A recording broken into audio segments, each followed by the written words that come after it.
Cool. Okay, welcome everyone. Thank you so much for joining the Connect Me Winter Residency Artist Talk. My name is Becky Harrison. I'm the Events and Communications Manager of the Arab British Centre. For anyone who doesn't know, the Arab British Centre is a charity based in London that works to further understanding of the Arab world in the UK. We do that in three primary ways. So first of all, we have a building in central London which hosts a community of like-minded organisations and individuals, giving them subsidised office space. Obviously it's closed at the moment, but we're really hoping that it can be reopened again soon. We also run a very broad programme of courses, both in person and online, in things like history of art, Arabic language, Arabic musical instruments and contemporary calligraphy. But thirdly, we have our cultural programme. That includes things like the Safar Film Festival, which is the only festival of Arab cinema in the UK, and our Making Marks artist development strand, under which Connect Me falls. So Connect Me is a collaborative digital residency programme focused on connecting artists aged 18 to 30 based in the GCC countries and the United Kingdom. It was devised last year as a way to stimulate international connections and creativity despite the restrictions on movement that the COVID-19 pandemic has enforced. The way that the residency works is that after being selected via an open call, artists were paired with someone they've never met before to create new collaborative work that considers how digital tools can encourage connectivity across borders. This all happens over a 4-week residency period where the artists meet weekly with a mentor. This time we had the pleasure of welcoming multimedia artist Manal AlDowayan to this role, and we're delighted that she can also join us today. The way that the event is going to run is that shortly I'll be handing over to Ollie Cameron and Dina Khatib, our first artist pair representing the UK and the UAE. And then after that we'll have the second artist pair presenting their work, and that's Meshal Al-Obedala from KSA and Carolyn Schnurra, who is usually based in London but who's tuning in from Germany today. Just a little bit of housekeeping. If everyone could please keep their microphones on mute.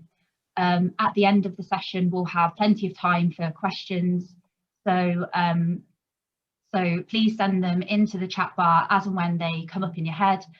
We really hope to have a very kind of rich discussion at the end about collaboration, digital residencies. You can ask questions about the artist practices, anything that comes to mind. First of all though, as I said, the Making Mark strand is in partnership with the British Council, and we've had a really long and positive relationship through our Making Marks collaboration with them. So I'd just like to welcome Ailey Kennedy-McLean, who is the Country Director for Saudi Arabia, and Ida Salamanca, the Country Director for the UAE, who are just going to say a few words by way of introduction. So Ailey. Thanks, Becky, and welcome everybody. I'm really excited to be here today and to hear from our artists. This is an incredible partnership with the Arab British Centre, and I really enjoyed our summer residency with our 4 exceptional artists. And it was great to hear from Ellie and Ala and Alexis and Rowan about the incredible collaboration that they had done together during this time of COVID. And I think initially I was quite skeptical because I think the challenges of COVID are so immense, and the idea of bringing artists together virtually I thought was going to be fraught with huge challenges. And I think it probably was challenging for all those involved. But I think I was absolutely overwhelmed with the huge success of the summer residency, which is why I'm truly excited to see our winter residency partnerships with creators from the UK, Saudi Arabia and UAE. And I'm particularly delighted that Manal has been able to work with us and work with our artists on the winter residency. It's really fantastic to have a Saudi mentor for this residency project. And I don't want to talk anymore because I really want to see what everybody has done together. So before I pass over to Aida, I just want to say huge thanks to Becky and the team at the Arab British Centre. It's a fantastic initiative and something that is really much needed during this time of COVID. So without further ado, I'll pass over to Aida, and I'm really excited to see everything we've been working on. Thanks. Thank you, Elid, and hello, everyone. It's really great to see. Actually, I was looking at the number of participants. We have now over 50, which is absolutely fantastic. Elid, you've said basically everything I wanted to say, but that's absolutely fine. Celebrate the partnership that we have, but also celebrate the connections that have been achieved. I hope that in the end, the purpose of this initiative, which is to see how artists from different parts of the world connect and develop art together, is what we are about, and this is what we want to see together. So I want to celebrate the fact that we have such an incredible number of participants, and Elid, as you were saying, we're all learning about, you know, the challenges, or from the challenges of COVID, the experience that we're about to have by, you know, looking at your work, Dina, Ollie, for the others, Bertie, where are you? I lost you. Sorry, apologies. It's really what this is about. It's looking at the response of the audience, it's engaging with audiences in a different way, it's learning how digital connects with different people from different age ranges, from different backgrounds. It's a new way of reaching out to those audiences. So I'm really, truly delighted that we're part of this, that we have been able to make a small contribution to make this happen and learn from it. So over to you, it's really your moment. I'm looking forward to see the work that you developed. Thank you. Great, thank you very much for that. I'm really delighted to hand over to our first artist pair. This is Dina and Ollie. So Dina is a multimedia designer based in Dubai, and through a research intensive process, she explores various ways through which different forms of media can be integrated and embraces the constantly shifting nature of her practice. Dina joined the UAE National Pavilion's research team for the 2021 Venice Biennale and has also participated in Jameel Art Centre's Youth Assembly curatorial team in 2020. Ollie is an illustration graduate from London and was recently awarded BBC Student Visual Journalist of the Year. In his work, he experiments with how illustration can be used to document the world around us. And in particular, he is drawn to the ways art can visualize topics that are somewhat intangible.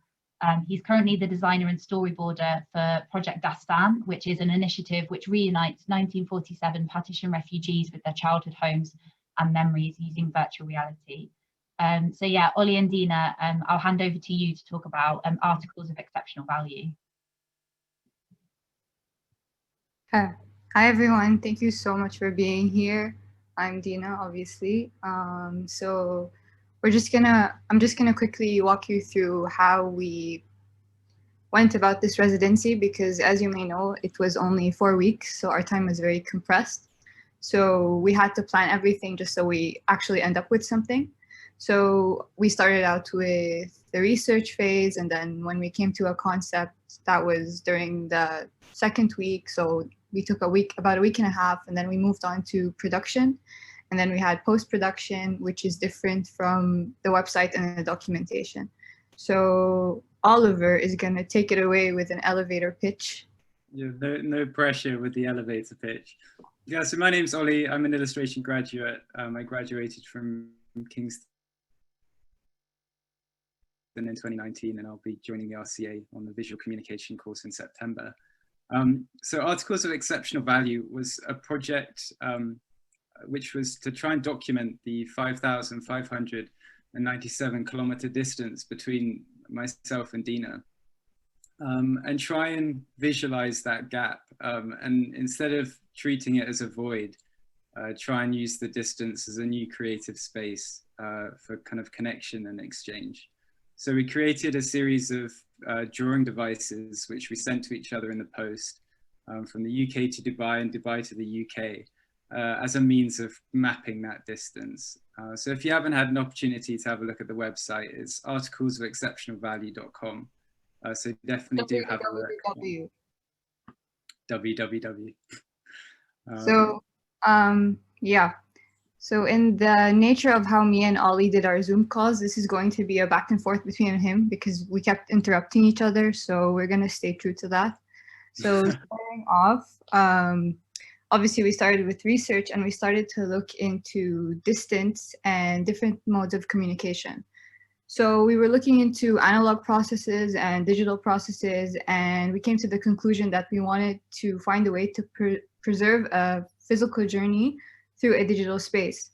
So we were looking into what happens to an image when you send it digitally, and usually it would go through a reductive process such as compression, rather than a image. If you were to send it through a physical journey, it would go through either a reductive or additive process based off of the medium itself.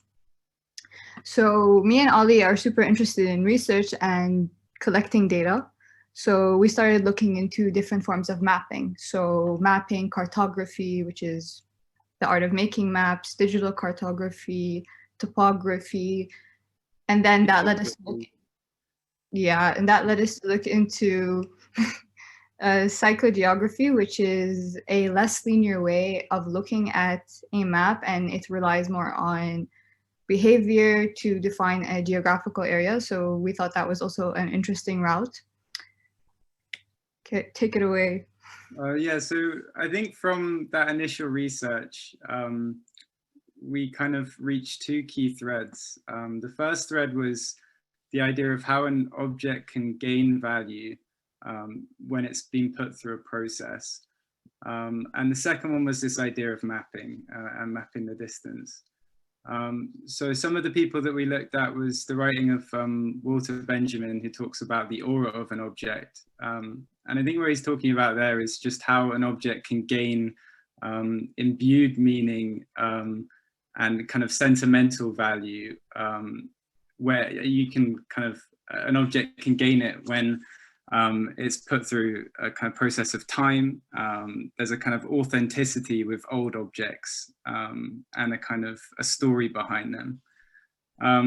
So we looked at some other artists that apply that kind of theory, the idea of mapping and the idea of how you value an object and what its meaning is in their work. One of them was Candy Jernigan, whose project Got Dope maps her streets around New York. And on her journey out of her house, around the streets, and then back to her house, she collected the drug paraphernalia and created a map of her area through these objects. We also looked at Taryn Simon, whose work Contraband is a kind of archive of items that have been confiscated at airports. And we looked at the idea of what an archive was, and is there a kind of finality to an archive, or what's the difference between a collection of objects and an archive? And that's something that we ended up taking forward later on.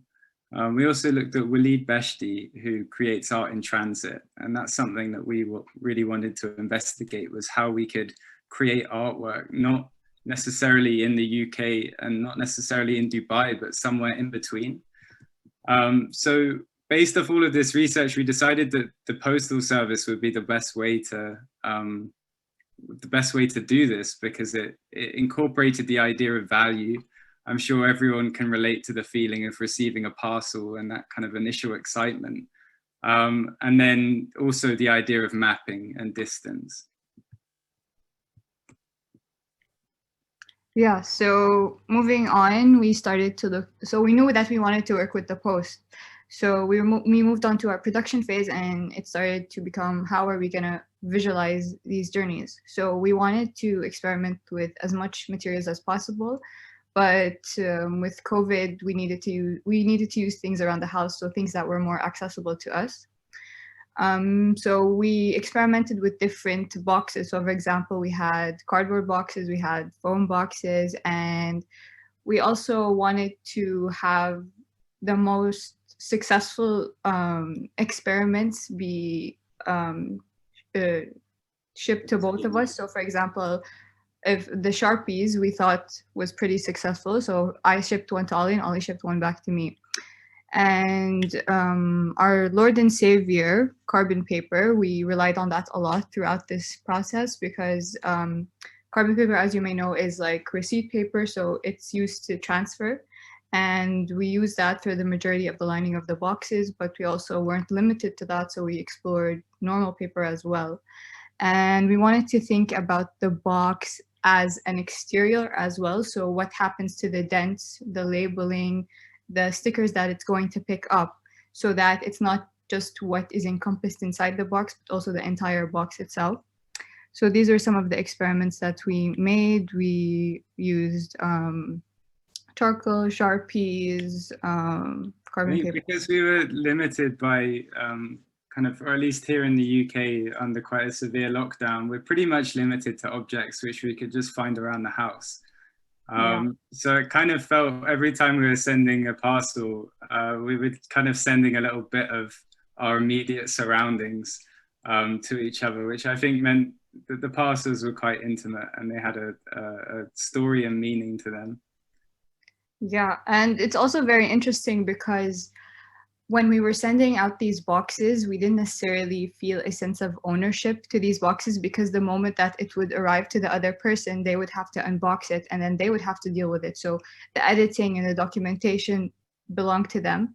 So that really highlighted this whole collaboration, because once we started actually labeling the boxes and putting it up on the drive and Google Docs and stuff, we couldn't even, we got super confused in naming it. So is this Ollie's box or is this Dina's box? So it was super interesting to see how this collaboration really showed through something as simple as that.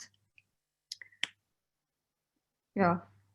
So then it came to actually posting the boxes, which was another whole kind of logistical mess there of sorts. I think we sent around 20 parcels in total over the course of the month, and about half of them actually made it to the other side. I used the Royal Mail to start off with, and I think the first batch of parcels that I sent only made it 30 minutes away from my house to the postage depot. And then a week and a half later, they were just sent straight back to me. So quite a few failed experiments, but after a while, we looked at Courier Services because we felt like they might be a little bit more reliable than the National Post Services. So yeah. Yeah, so my experience with the Courier Services was fairly different than Ollie's. Ollie couldn't really leave his house, so everything that happened with him, he had to deal from his own home. With me, I went around and I started to do comparative prices between the different express services in Dubai. So I recently found out what volumetric weight is, and I didn't know that was a thing.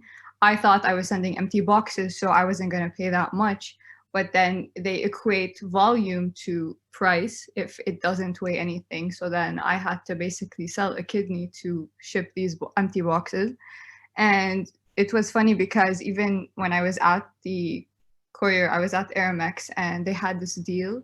So I had to get on that deal, and I started chopping up the boxes and just making them smaller, just so I ensured that they don't go over this volumetric weight that they had set, just so I could send it in this specific amount.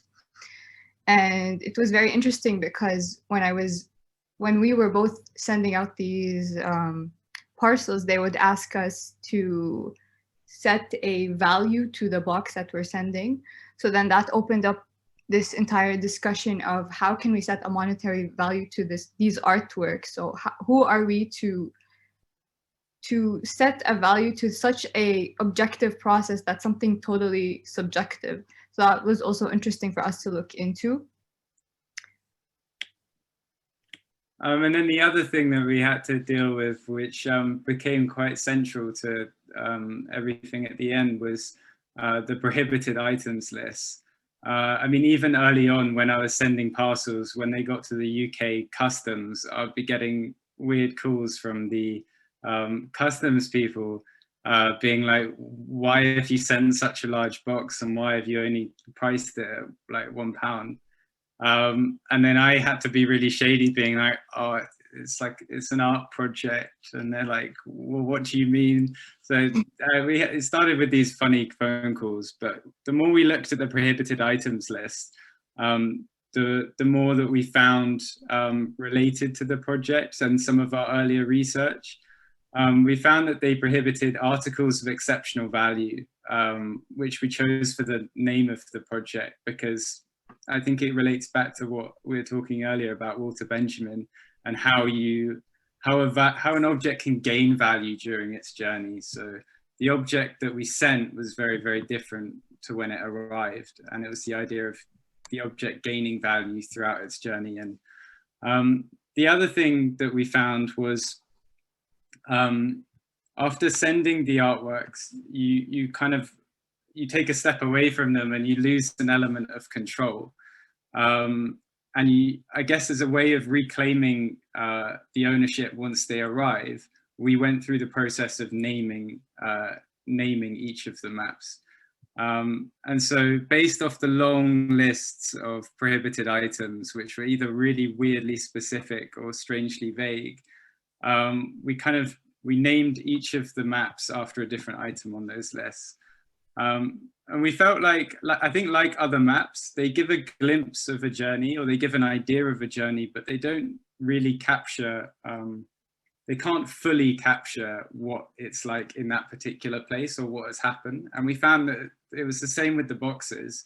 There was an element of mystery to the boxes. You can see a mark, or you could see a dent, or you could see a Sharpie marking, but you're not quite sure how it got there.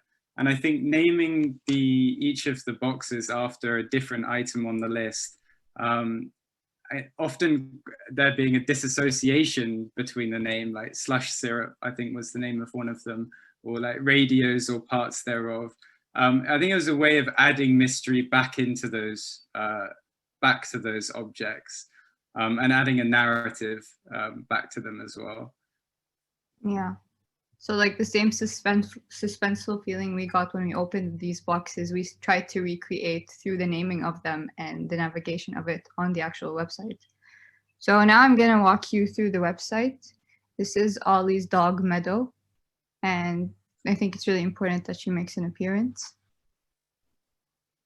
So I'm just going to open up the website.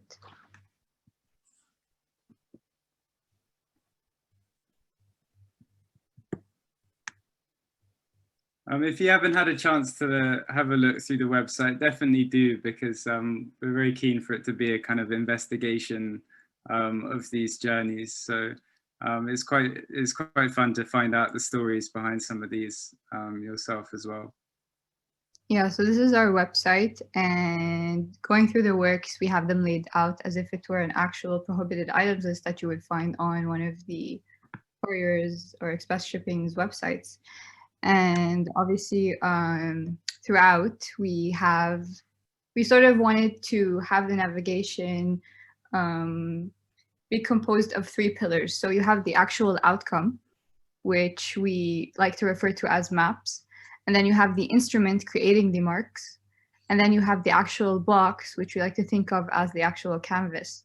So these 3 pillars, Manal referred to them as constellations, and we thought that was interesting because we also saw it being laid out like that.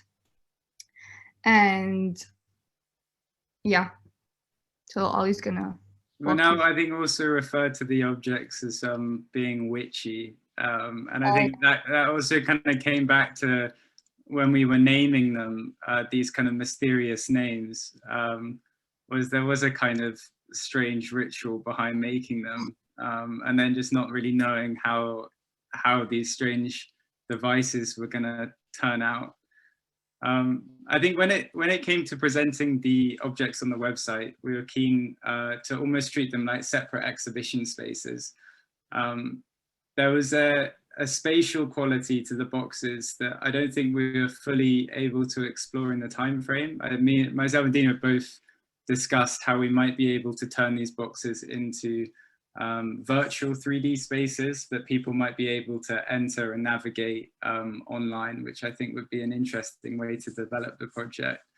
And then we've also spoken about potentially a physical exhibition when things have quietened down a little bit in the UK or in Dubai, because I think with the website and through these constellations, it was up to us to decide what was the most interesting part, whether it was a kind of a piece of tape with some of my hair in it, or whether it was a smudge, or it was the fact that whether or not it was the fact that the box looked like it had been drop kicked. But I think the interesting thing about actually physically displaying these boxes would be, I think the audience could decide what the area of interest is for them, and they could go through that process, which we found so enjoyable as well. I think that's everything. Yeah, I mean, I think one more thing I want to add is the boxes that I shipped to Ollie got there in one place, and I got my money's worth, but the boxes that Ollie shipped to me were completely wrecked, and I think that says a lot about the UK postage service. Yeah, interpret as you will. Oh, if you've got any questions, then also please feel free to ask any. Yeah, and absolutely. If we're going to go to the next presentation now, but if you have questions, please send them into the chat now, and then we can come back to them, because we've got a really nice big portion of time at the end for questions, and so we'll come back and we can revisit everything then. But yeah, thank you so much, Ollie and Dina. That was a really amazing presentation. And I just want to say, like, you can just tell how much fun you had over the course of the project, and it's really contagious. And it's just such a joy to see both the results and just hear about the process. And yeah, thank you so much. Thank you. Great. So it's also my absolute pleasure to introduce our next artist pair and the work that they've created. Meshal Al-Obedala was born in Washington, DC, and is currently based in Riyadh and originally from Khatib. Meshal began as a visual artist in 2014 as an experimental mode of archiving narratives, and through cultural artifacts, his conceptual works document current issues and affairs of Saudi Arabia, revealing the underlying power structures. In 2016, he won at the 4th International Emerging Artist Award in Dubai, and since then his works have evolved into series covering the geopolitical landscape of the Arab world and the region in general. Most recently, to develop his artistic and curatorial practice, he was a recipient of the Marn Grant from Atha Gallery, and he has been selected for the upcoming art residency at Al-Balad in Jeddah by the Ministry of Culture. Carolyn Schnurra is a London-based artist and designer, producing sensory experiences with a variety of media, from sound performance and installation to moving image. Her work explores how human bodies connect on a primal haptic level and how we can use them to establish connections that surpass the limits of borders, culture, language, and other such categories of exclusion. Carolyn is a graduate from the Royal College of Art and has a background in digital product design, and interesting other residencies include one at Haroon Mirza's studio. She's collaborated with Klein at Serpentine Park Nights, and has performed regularly with a research group, Audent, at national and international events. But yeah, thank you so much, Meshal and Carolyn. I'm really excited to see your presentation now, so I'll hand over to you. Thank you, Becky. I'm gonna share my screen.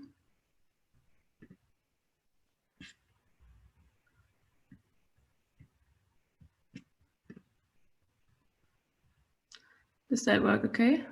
Yeah, that works okay. Yeah, first of all, thanks also from us to the Arab British Center and also Manal. It was really a really good experience, and I think we all would have never come together in this round, and that was really exciting. Our project is called Farewell Arabia, a bold new vision, and there was a little bulldozer, which will be important in the rest of the project. It's all centered around a post-colonial British documentary, And Meshal will tell you a little bit about how we started the project at the beginning. Yeah, so like basically when me and Carolyn were paired up like in the beginning, during like our first session, like we didn't really know how we could find some kind of common ground like between us, because like for my practice is very much based like within like my own culture and like within and like my own region. Like whereas like for Carolyn, like her practice goes beyond borders and beyond culture. Like she is at like at a more like primal level. So like when we first like entered it, we weren't really sure how we could connect. But I was very glad to be like paired with her, because like recently like I started a shift like in my practice where I used to like mostly focus on visual work, but then I shifted more into sound and video, and then like that's Carolyn's background. Carolyn like, and she does like amazing works like with sound. So like I was going through my archive, and then I found this like really interesting documentary that basically talks about Arabian like peninsula of the past century, like back in the 60s. And then I showed the documentary like to Carolyn, and then like while like I was watching it, I noticed that there's there's like this it's like repetition like between the past and the present, and then how like what was happening back then is repeating now.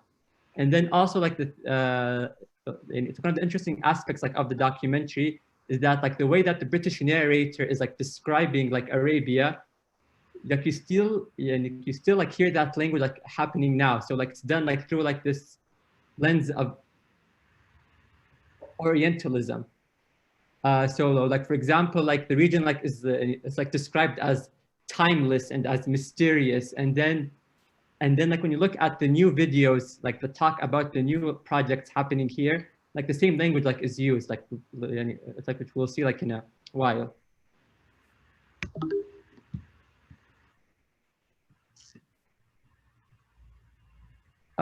So it's like the question that we wanted like to focus on is, how is the other perceived from a distance?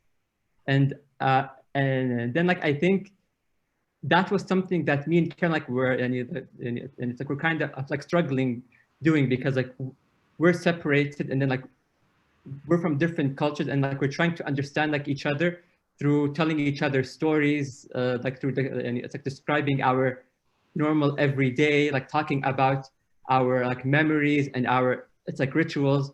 So it's like this is a question that we try to like center on like within our project.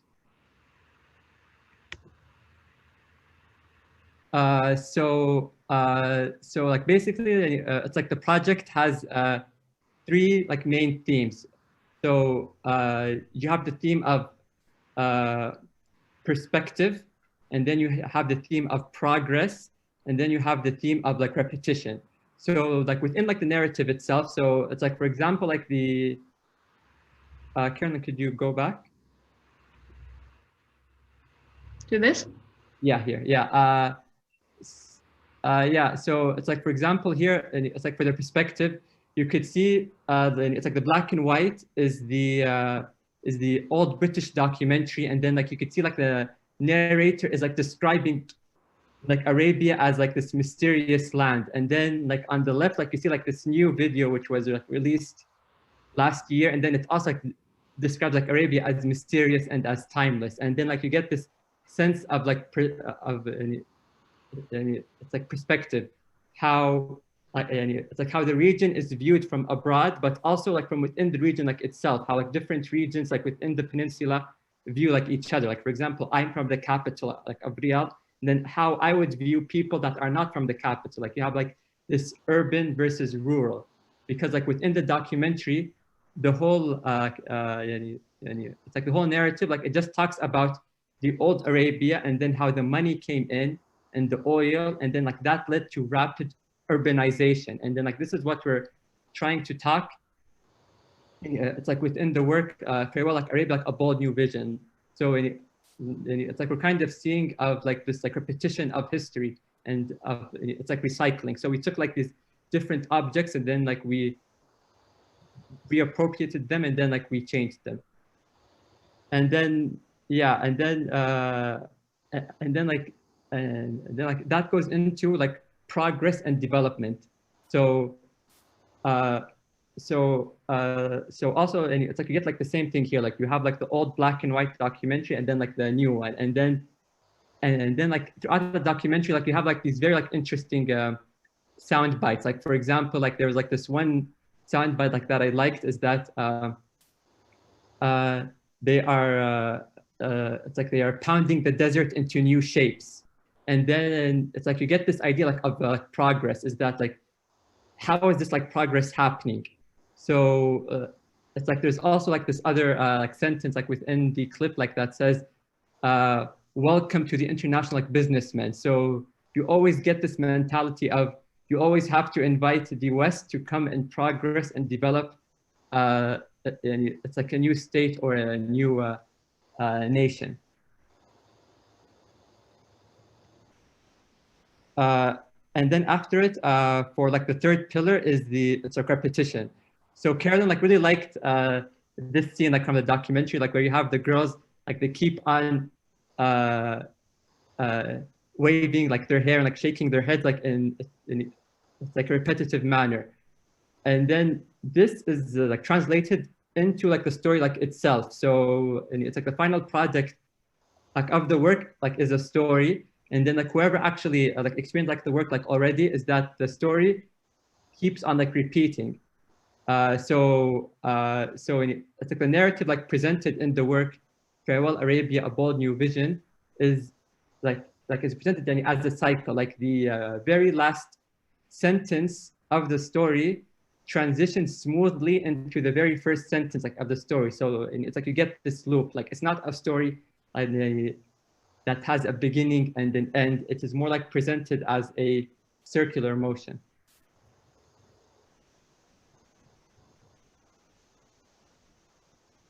So yeah, so like basically, it's like in the end, like Farewell like Arabia is kind of like recycling and reappropriating like history. So you have, it's like the beginning, then you have like it's like description of old Arabia, and then you have the influx of money and investors and Western businessmen, and then you get the new Arabia, and then you get the conclusion. But then after, like you see it that it repeats itself like all over again. So like kind of a cycle, like instead of like a linear story.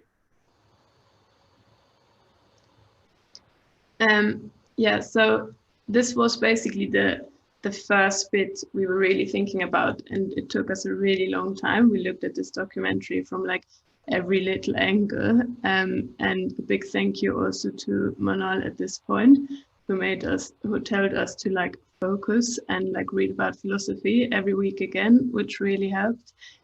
So we have here a bunch of like things we were reading and thinking about, and at the end, we kind of really started taking this documentary apart. We fast forwarded it, we took the sentences, and then Meshal came up with taking every little sentence and putting it into different orders and see what happens with them to really tell our own narrative. So we collected these quotes that we found mainly interesting at the beginning. It's like pounding the desert into new shapes. Still the ritual goes on, balancing the new with the old. Sida, sida, sida. And we kind of just try to like play around with them and see what's happening as a beginning, because otherwise I think we would still research and talk about the documentary, but that really, really helped to have a structure. And another thing that happened was really helpful was, as I like to mention, so many questions. Starting a change about our personal levels as well, and starting to talk about like not just the documentary, but also talking about us and where we are in this project. So as I got this sound clip of the wedding, I just started playing around with sound. I think that we started just both working on our own practices and then coming together.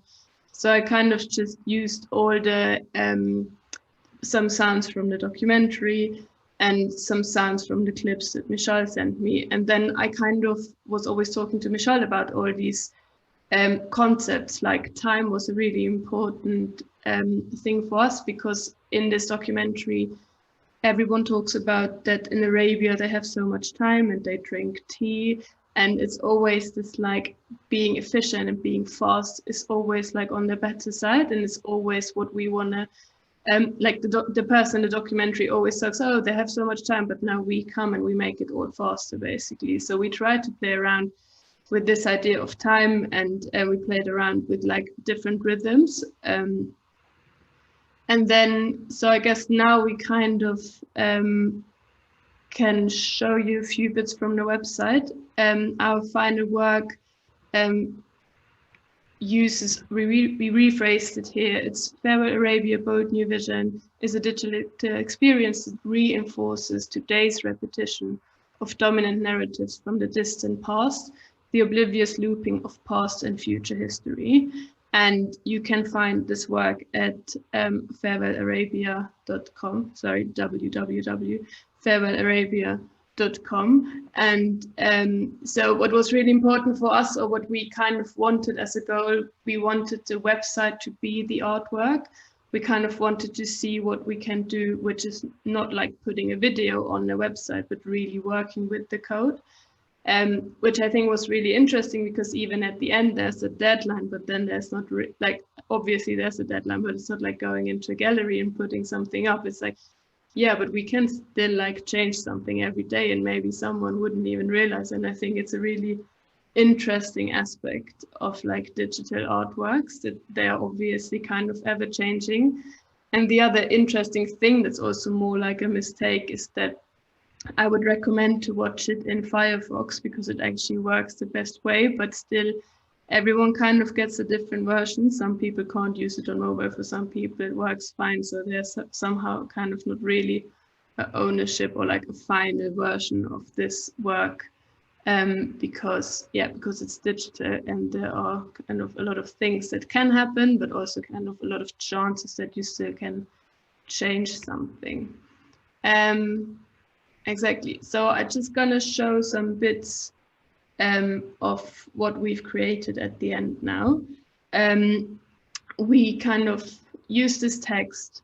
It's scrolling through the website, and you can listen to the sound, but you can scroll forever. So it's like a never-ending repetition that happens. So you can kind of interact with the website and make it faster or slower if you want to.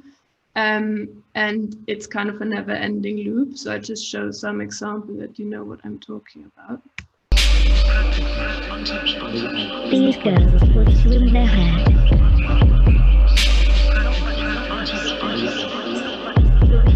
These men will jump.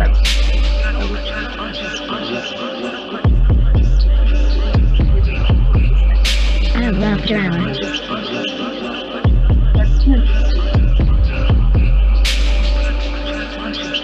Changes.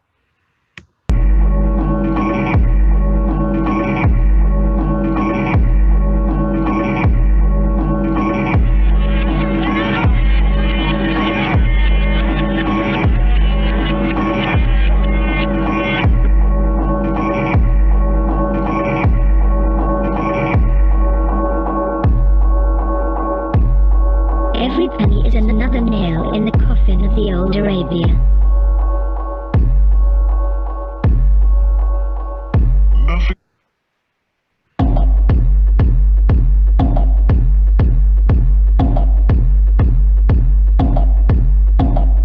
Ready to say farewell to the old Arabia, but how?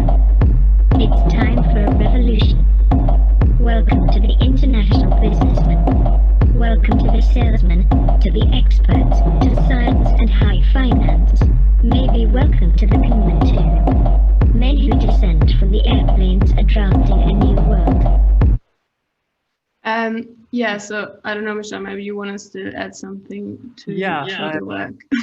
It's like, so basically it's like, that's why like we wanted to show it like on like a website, because like if it was on a video, like you would see that it is like, for example, 10 minutes long, you know, like, and it's like there's a beginning and an end, like it would be like very like linear. So like that's why it's presented and it's like on like a website. And then like that's also why it's like on the website like itself, like you get like this like interactive like aspect to it. And then like for both of us, like we want to focus more on the sound and on the text. Like the visuals are very like minimal.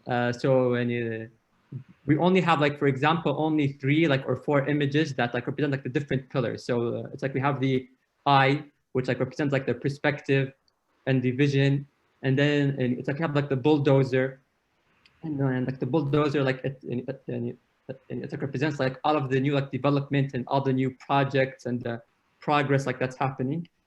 And then like the 3rd image I think is like the girls waving their hair, which is like the repetition. And then we also have like the tiger as well, which is big, and like all of these objects are based on the quotes like from the story. So like I encourage you guys to actually go and see like the entire story. And then it's like towards like the end of the story, like you get like this kind of, it's like juxtaposition like between both of it. So in the end, you have one of the British drill sergeants saying to the Arab troops, "Sida, Sida, Sida." So Sida, Sida, Sida isn't really it's like an Arabic word, but you see it here like said, and it's like a lot like it's like within the region, and it basically means going forward or like forward. And then it's like what I liked is that it's like within the documentary, like he says, go forward, but you see them going in a circle, like it's like which kind of like represents how the story is also in, it's like repetition. Then I think like there's a clip, Carolyn, if you could, like maybe it could turn on. Yeah. Sida, Sida, Sida, Sida, Sida.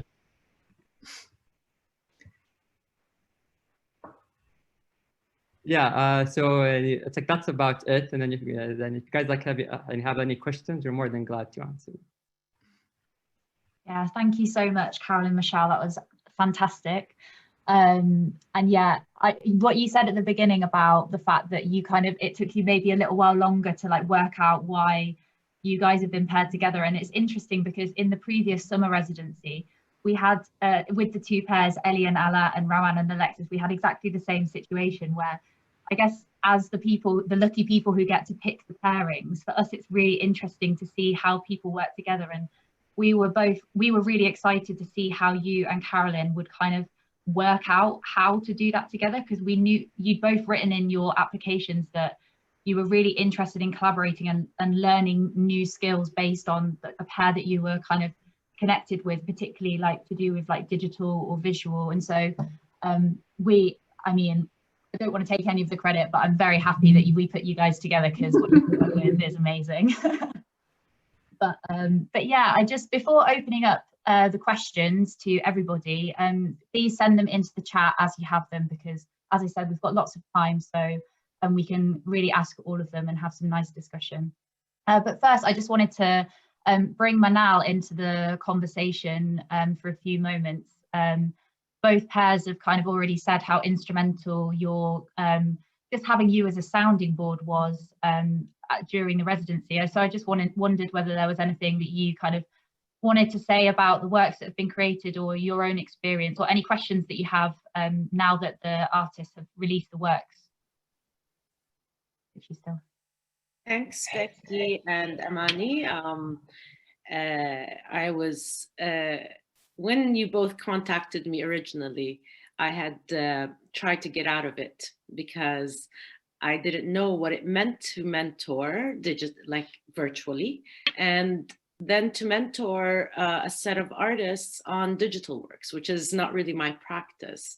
And so I tried to push the whole organization, everything onto another artist, and I recommended. But Amani and Becky really were insistent, and I'm very happy that they made me do this, because it was such an interesting experience, the conversations. And so the way we structured our mentoring sessions, it started off with the matchmaking, which is we matched artists to each other, and that was very difficult, but also very exciting for me to see how an organization like the Arab British Center has given an opportunity to these artists to understand what it means to work on a global, non-regional context, and meaning non-regional or no borders and no divisions, is that we're working in the realm of digital, like the World Wide Web, and all our meetings were there. It was very, very, very interesting how each set of artists dealt with this challenge and how they built an artwork around these kind of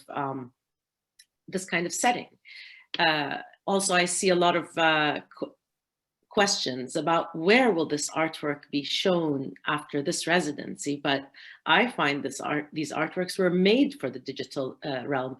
And I think compared to many artworks that we see and exhibitions that are being pushed by art fairs and galleries trying to deal with the lockdown and pandemic, I think the way these artists addressed presenting their work in this space, that is, where we are all talking to each other, really showed that the innovation and creativity that exists among artists is genuinely interesting. It opens your mind and creates a lot of questions. I think I'm very proud of the results that everybody, I like to say, I feel proud as a person because I feel ownership over this process, but in reality, it was truly your creativity. And thank you for including me in your journey. I absolutely loved it. Thank you. Yeah, thank you, Manal. And yeah, I'm sorry that we forced you to do something, but I'm very glad that we were persuasive because we couldn't think of anyone better to have run this edition of the residency. And yeah, thank you. So great. So we're going to open up to the questions now. There's actually been quite a lot, so I'm going to have to just take a little moment to sift through and find one. All I can see is Amani, note to viewers, no kidney was sold for the creation of this work in relation to Ollie and Dina's, covering our backs as an organisation. I think the first question came from Lizzie. And she's asking, if you had no lockdown, how would it have changed what you did? I guess this is a question to Ollie and Dina. If you had no lockdown, how would it have changed what you did and how you approached it? What have you learned about intercultural dialogue through this project? And will you work together again and how? So actually there's quite a few different questions in there, but Ollie or Dina, if you want to answer. Dina, feel free to interrupt me if you disagree with anything that I'm saying. I think it's interesting because the project was kind of born somewhat out of necessity, out of there being a pandemic and out of there being a lockdown. That was, I guess, the reason why we are using these is a digital residency and we're using digital tools. I think the other thing that is interesting though is that despite that, I think distance is universal. I think that I think anyone can relate to having struggling to communicate or connect when there's thousands and thousands of miles separating you. And I think that one thing that would be interesting to consider later on down the line is how we might be able to open this up to create a platform where people can share their distances or their communications between two people and their individual journeys, and how we might be able to facilitate other people sharing marks that they've made from one location to another. In terms of intercultural dialogue, I think me and Dina had a lot in common, like sense of humor. But I think I'm funnier. Dina's funnier than me. I think one interesting thing that came up was looking at the prohibited items lists and how they differed between the two countries. I think in terms of cultural dialogue, that revealed in itself was a little side note, and it revealed quite a lot about what items are prohibited in each country, or even what some of the insurance policies are. So I think for Arab Emirates Post, they wouldn't be liable for a refund if your parcel was interrupted by an act of God or something along those lines. So it was interesting to see it just in the small print, some of those things. Yeah, I think also, so in the beginning, we didn't necessarily know we were gonna create something physical and ship it. It just happened to play out that way because we knew that we wanted to deal with distance, and we knew that we wanted to do that through some sort of communication. So it just came down to whether we were going to do it digitally or not. And I think we just ended up doing it like this because that's just how the narrative played out. But we're definitely keen on exploring and expanding, and yeah. Okay, brilliant. And so maybe we can ask the second part of the question to Meshal and Carolyn, because you kind of already spoke about this in your presentation, but kind of what have you learned about intercultural dialogue through the project? And I know you said about like the exchanging, not so much of physical objects, but the exchanging of like bits of information about yourselves and your backgrounds and stuff. So just interested to hear your thoughts on that question. Yeah, so it's like, for example, like that also like played out like within the work itself. So like, for example, like I went to a wedding, and then it's like I sent Carolyn like a video like of that wedding, like where you see like the men, it's like with the drums, and then like she used like that sound like within the work, and then and then like that only happened like not like for the work. Like I just wanted to show her that I'm at the wedding, because during that time she was in a complete lockdown, and then like we didn't have like a lockdown here like at the time. And then like showed her, oh, like I'm at this gathering, and then like it's a wedding, and then we started like talking like about the differences, like but like how the weddings are here, and it's like compared to there, and then that ultimately leaked into the work itself. Yeah, a lot of times we like met to discuss the work, and then obviously in a lockdown you also don't have so much to do on an evening, so we would just like keep talking about, I don't know, just random things like, how is this where you live? How is this where you live? And then, I don't know, one point we were like searching on Google Maps. Shai was like, oh yeah, 5 minutes from me, there's this and that. And then I went just like on Google Maps and tried to find it. And I think that, I mean, that was one of the reasons why I was interested in the residency. If it was just like a collaboration, I think it wouldn't be, that it would also be great, but not as interesting. And I think that part worked out really well and was really like great to have and important, especially in times like these where we just don't meet anyone other, maybe our neighbors. We don't just bump into someone from another country by coincidence. So yeah, it was really good. Good. And yeah, I know that like just through my conversations with you all, like gate crashing for a few minutes before your meetings with Manal, you've all spoken about how having like a space for an artist community at this time has been really beneficial, and particularly for the people in countries who are currently undergoing lockdown, how cultivating those spaces is just like there's not maybe enough of them at the moment. And I just wondered, and I loved that you guys all came together to discuss the project as well. And I just wondered, like, are you part of any other like digital spaces as artists where you're in kind of communication or in other collaborations and stuff, and as artists, whether that's important for you? Open to anyone. It's like in terms of collaborations, like this is kind of, and it's like this is like my first collaboration, to be honest. Like I was like work with an artist, and it's like I worked with other artists like as a curator, but like with the artists where like I was like both involved in the works. Like this is kind of like my first time, and also like in it's like a digital aspect, so it was kind of challenging but also fun.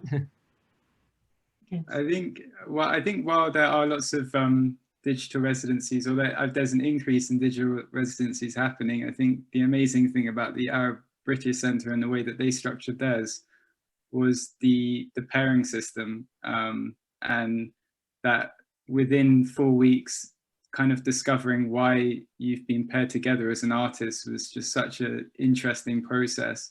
And it's not one that I think many other artist residencies offer. So I'd just like to thank the Arab British Centre for providing that. But I think it's a really interesting structure. I'm gonna interrupt you. I remember the first time I met with Ollie, we were thinking, so do you have any ideas for this? And I had like a really rough concept, and it was really, really rough. It was absolutely nothing. And I just said it, and I was like, I love it, let's do it. And that was really fun. Oh, that's really good to hear.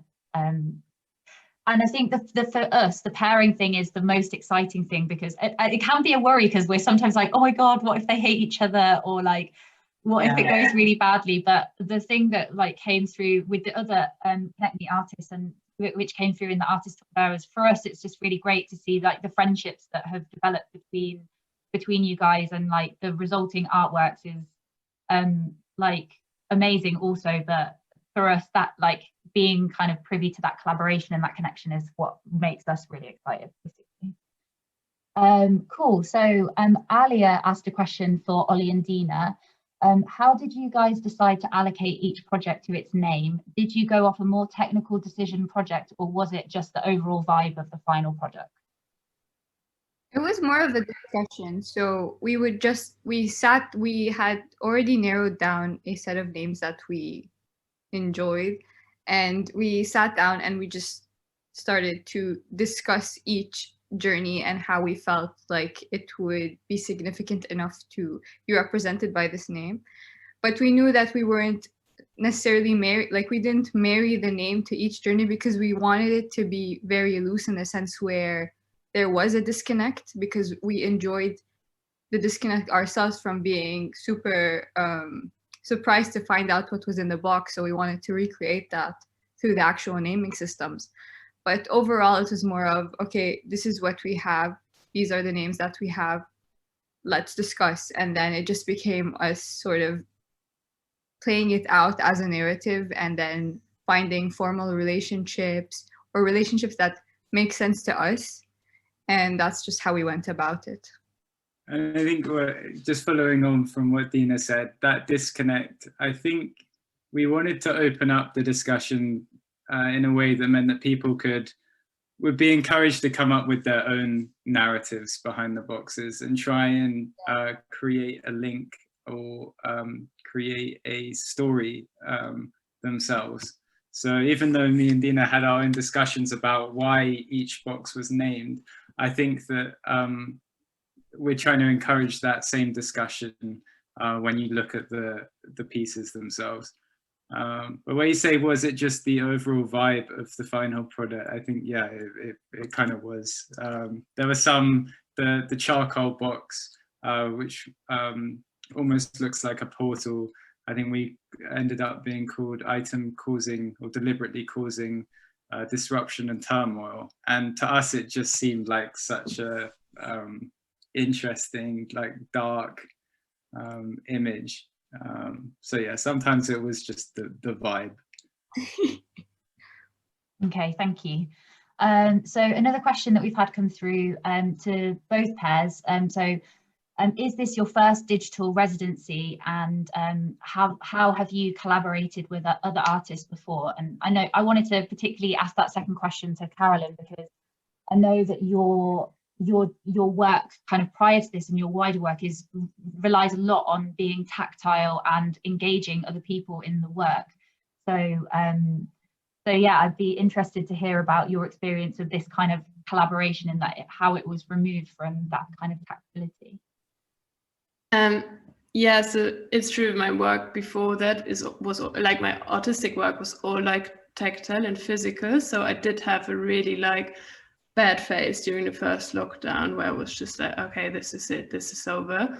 And this is why I was like, no, I need to like apply for residencies and do something else. And I think that was also, it's quite interesting to think about, because I think my work is quite like intimate. So it's usually all about touch and stuff. So I guess I'm trying to understand how in a digital space you can kind of translate these emotions, and maybe if you can't like have this physical experience, but you still maybe can give a certain feeling or experience, and especially through sound. So yeah, it was my first digital residency. I think I do have some experience because I work as a digital designer as well. So it was the first time I kind of married my designer practice and my artistic practice together with another artist. I also collaborated quite a lot before, but never with another like visual artist. It was mainly like with writers, where I just took the sound and visual part, but now we kind of had to work also this part out together. So yeah, I think it's quite crazy how much I have to like probably restructure my practice in a digital world, and this was definitely a good like first start to experience it or adapt it, or maybe try to like marry it. And do you think you'll do that? You'll continue like on the journey with that, or has it set you off on like other ways that you might be able to explore that like digitally? No, I think I love the digital world, and I think it's really important that we own our space in the digital world and not just leave it to like Facebook and Instagram. So I think it was really good for me to start this, and I definitely want to explore it further. Okay, brilliant. And to the other artists, I'd be intrigued to hear about your experiences of collaboration or with other digital residencies, if anyone has anything that they want to add. Fine.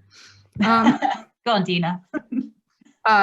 So I'm used to working in collaboration. Like I was used to it in university, so it wasn't something new to me. But it was new to me to actually get along with the person I was working with. So that was great.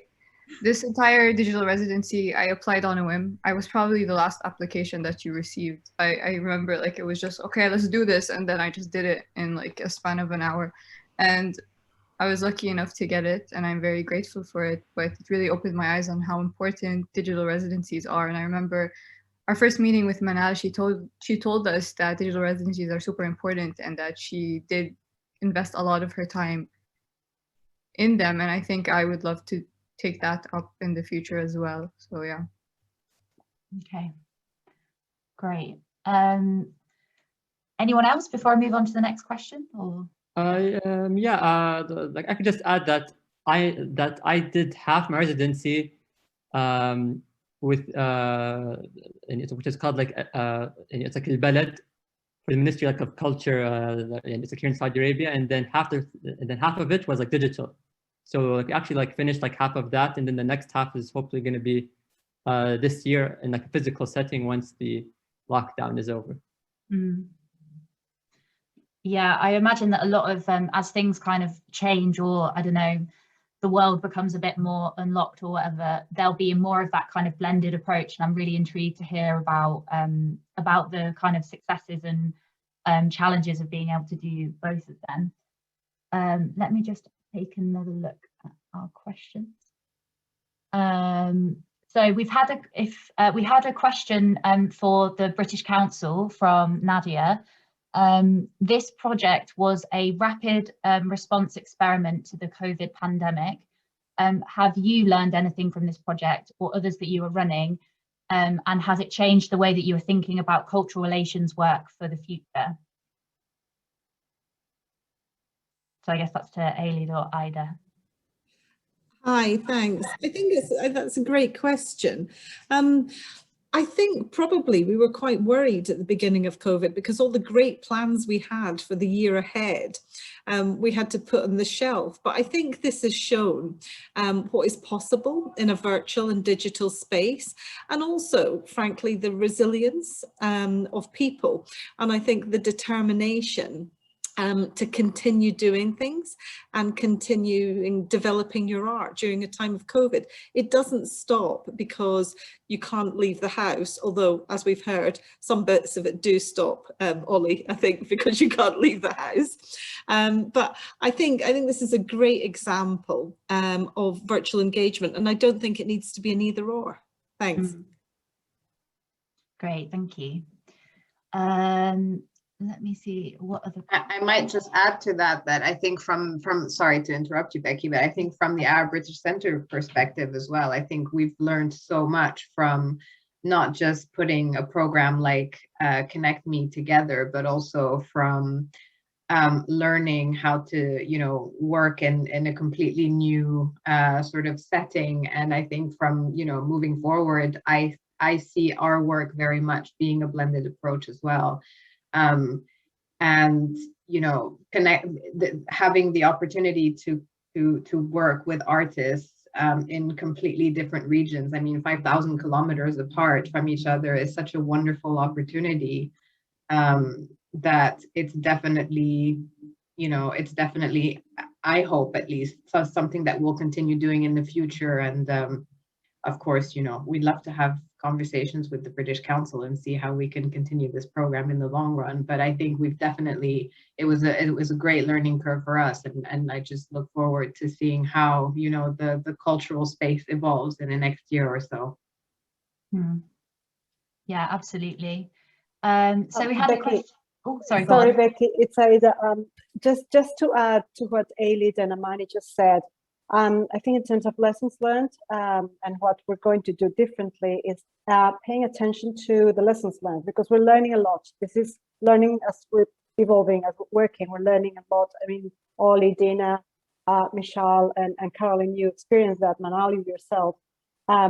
So we have a challenge to actually document the learning process, to make sure that we account for those lessons, that we and we build those lessons into the design of a future project. So it's happening. It's great.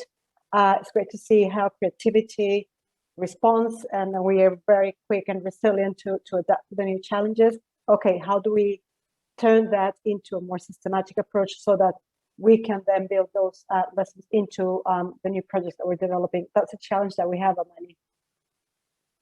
Yeah, definitely.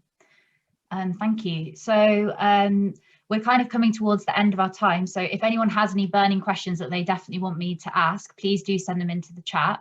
But another question that we had to come through was what's next for our duos, either within the collaboration here, you've kind of mentioned that you're already thinking about what might be next for the project, but it would be great for us to hear about as individuals, what next you have on your kind of horizon in terms of creative work. So for me, I have, with my work with Project Dastan, with 1947 partition refugees, I've had a trip to Pakistan on the cards for a while, and it's just been increasingly pushed back. This would be to do some virtual reality filming and to interview some of the witnesses. So that's been increasingly pushed back. So I'm not quite sure when that will be possible. But I think I've got the RCA lined up in September, and I think that would be a good opportunity to kind of refine my practice. So I'm very much looking forward to that. Great. Anyone else want to weigh in? I think I hope to use this next time where I maybe don't have so much like residencies and stuff coming up to kind of work on a few old projects. Like I have this synthesizer where I keep working on, since yes, this is exactly what you said. I want to try how to bring it in like a digital space and how to like make it more accessible for people like around the world, and to use this concept of making music I developed in the last 2 years. And then I'm actually just founding a like design company in Berlin. So I think this is going to keep me busy for a while. Yeah, very busy. Meshal or Dina? It's like, to be honest, like I don't really have like anything planned, but I really do want to expand on it's like on this concept of like Farewell Arabia, because even like within like this archived documentary and then like the other videos like that's based on like, yeah, it's like this concept, like we only like touched upon like one aspect of it, which is like just like the urbanization and like it's like development. And I really do want to, and it's like expand and see like all the other aspects which you really couldn't cover like within the work itself. And then it's like also it's like there were like topics like it's like a talk about oil and about water, and then like there were topics that talk about medicine, and then like topic it's like the talk about women. So like there was like lots of aspects that we had to like leave out. For me, it's more I want to obviously do my master's, and I want to teach, and I want to open my own studio one day. So that's my long-term plan. So cool. I think to add to what Meshal was saying, I think in a similar vein, me and Dina felt that we only really touched the iceberg given the kind of 4-week residency. And there's so many different angles that we'd like to take it. So I think in a kind of in the future, in the short term, I think, and even in the long term, I think we'd really like to revisit some of those original avenues that we explored, find out how we can expand and continue the digital residency in our own way afterwards. And also just another amazing thank you to the Arab British Centre for facilitating everything. I think it's been a really great experience, and just to meet new artists in a time where you're kind of stuck in the confines of your room. I think it's just, it's been really amazing. Oh, well, thank you. And to hear you all kind of like your reflections, and the fact that all of you kind of view this as like a springboard for like either whether it's like thinking about the themes or about different ways of working, or like continuing that collaboration or continuing that kind of friendship and artistic connection. We're so happy with everything that you've done and the way that you've contributed, all of you, and it's been an absolute pleasure. So yeah, I think that's quite a nice like round off of the event, really, unless anyone has any other things that they'd like to add. Speaking into silence, very intense. But yeah, other than that, thank you so much everyone for attending. This has been a really amazing talk, and I feel like we've all learned a lot from hearing from Meshal, Carolyn, Ollie and Dina. Thank you to, oh, go on, Amani. No, go ahead, sorry. Oh, I was just going to say thank you so much to the British Council again for their collaboration and support on this project. This is the second Connect ME residency that we've done, as we said, and it's been a real adventure. Kind of, this is the first digital residency that we've done as well. So as everyone's kind of said, we're all learning on the job and just trying to work out the best way to do things and how things work and stuff. So I want to thank them for their support on that and trusting in us to deliver a slightly like experimental project. But yeah, so thank you very much everyone for attending. Amani, did you have anything that you wanted to add? No, I just wanted to thank everyone for tuning in today, and I wanted to thank our artists, and I wanted to thank Manal for the incredible collaboration. This has been a truly wonderful experience, I think, for the artists, but it's also been a wonderful experience for us, and just to see the level of creativity that can come out of, you know, not only a digital residency, but also when artists are separated by distance is truly inspiring. So thank you all so much. It's been such a pleasure working with all of you. And again, thank you to Manal, who has been really inspiring for the artists. And, you know, we wouldn't have been able to be where we are today without you. So thank you, Manal. Big thank you to you. And hopefully we'll be back soon with, you know, with more digital residencies. So stay tuned. Yeah, I'll just say, so both of the artist pairs made their own websites to host the work, but you can view all of the Connect Me commissions. So there's 4 Connect Me commissions now on the Making Marks website, as well as all the other work created under other Making Marks commissions. So I think there's like over 10, maybe like a dozen artworks now, all from artists who have kind of either collaborated or had some kind of cultural exchange between the GCC and the UK. So I really do encourage everyone to go and check out the works, especially all the works that have been discussed today, if you haven't already, because if you haven't already seen them, you definitely should. But yeah, thank you very much, and we'll call that the end of the talk.